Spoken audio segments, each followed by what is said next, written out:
Led by King Leonidas, 300 Spartan warriors and a ragtag coalition of Greek troops stood tall and eventually died taller in a narrow pass against a colossal Persian invasion. Thermopylae wasn't just a battle. It was history's mic drop, the ultimate "we're going down, but we're taking you with us" type of moment.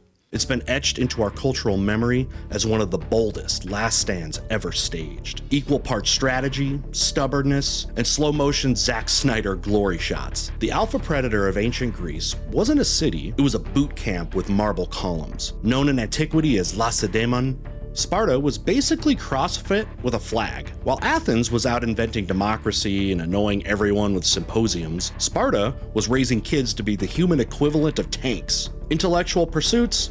Pass. Spartan poetry mostly limited to war chants and passive-aggressive oaths. Their legacy? An unshakable dedication to discipline, warfare, and the kind of grit that makes Navy SEALs look like yoga instructors. Today, not much is left of the actual Spartan capital in the Laconia region of the Peloponnesus, but their cultural aftershocks are still being felt, from military academies to motivational Instagram quotes. In early June 480 BC, Xerxes, king of Persia and part-time god complex enthusiast, strutted into Greece with an army so big it needed 2 pontoon bridges just across the Dardanelles. Thermopylae, meaning hot gates, and yes, it sounds like the title of a Game of Thrones prequel, was the choke point between the Malian Gulf and the Kallidromo Massif, a grim patch of geography full of thorny scrub, jagged hills, and weather so extreme it would give Bear Grylls a heart attack. Here, about 85 miles northwest of Athens, Xerxes intended to blow through Greece like a juggernaut on spring break. Instead, he ran into a wall of muscle, bronze, and pure defiance. The pass of Thermopylae was 4 miles of hostile terrain bordered by sea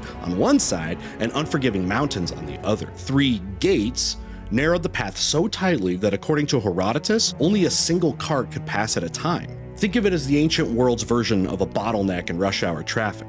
If the cars were bloodthirsty hoplites, the Greeks, under Leonidas, saw this as their best chance. Restrict the Persian horde in tight quarters, neutralize their numbers, and give the home team a fighting chance. That was the plan. Then Leonidas learned about a little cheat code called the Anopaia Path, a secret mountain trail that bypassed their position like a GPS reroad to doom. Too late to bail, Leonidas did what any action hero would do: double down, dig in, and prepare to dive fabulously. The Persian army, depending on who you ask, numbered somewhere between 120,000 and the population of modern Tokyo. Herodotus claimed 2.6 million, which seems like a logistical nightmare, while more grounded historians put it between 120,000 and 300,000. But even at the conservative estimates, it was a wave of warriors crashing into a mountain, and that mountain was Leonidas. Aged around 60 and fresh from inheriting the Spartan throne after his half-brother died heirless, Leonidas brought with him 300 hand-picked Spartans. These were no random meatheads though. They were elite warriors with children, chosen so their bloodlines would survive even if they didn't. His response when asked how he planned to fight so many with so few, quote, "I have enough, since they are to be killed." This wasn't just gallows humor.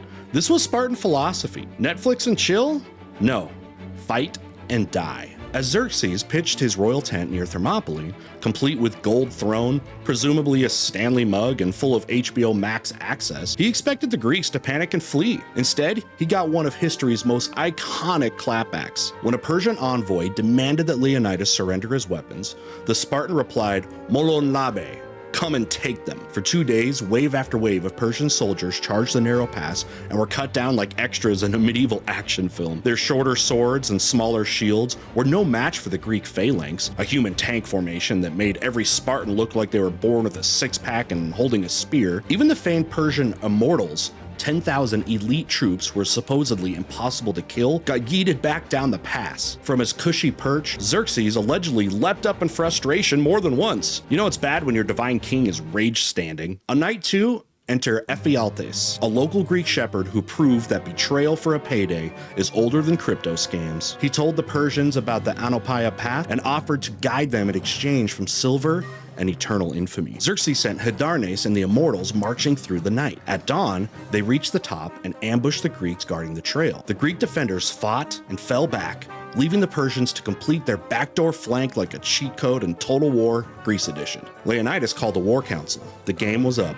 Surrounded and outnumbered, he ordered the majority of Greek troops to retreat. The 300 Spartans, 400 Thebians, and 700 Thespians stayed, choosing glory over survival. According to Diodorus, Leonidas told his men, "Have a hearty breakfast, for tonight we dine in Hades." A line so metal it requires a guitar solo. At dawn, the Spartans launched a final, ferocious attack. Some sources say they stormed the Persian camp. Others say they simply met the oncoming horde head on. Either way, they fought like men who knew they were already dead. Spears broke, swords snapped, fists flew. Some fought with their bare hands. Others quite literally bit the dust and the enemy. Eventually, Leonidas fell. His men scrambled to protect his body, their last kingly relic. When Hydarnes arrived, the remaining Greeks retreated behind a wall, refusing to go quietly. But the Persians, tired of the meat grinder, stayed out of the reach and rained down arrows until the last defender fell. In the end, Leonidas' body was beheaded and his corpse impaled. Persian PR was not subtle. Survivors like the Thebians were branded as slaves, but the Spartans and their allies, they were buried at Thermopylae beneath a monument shaped like a lion, and atop it, a simple verse from the poet Simonides. "Go tell the Spartans, thou that passest by, that here obedient to their laws we lie." Decades later, Leonidas' bones were brought home to Sparta. His tomb still stands near the modern city, quietly humming with centuries of pride and pain. Though the Greeks lost the battle, they won the war, crushing Persian forces later at Salamis and Plataea, but Thermopylae remained the symbol, a thunderclap of courage that echoed through time. As Diodorus wrote, "These warriors, in defeat, have been accorded to a greater fame than all others who have won the fairest victories."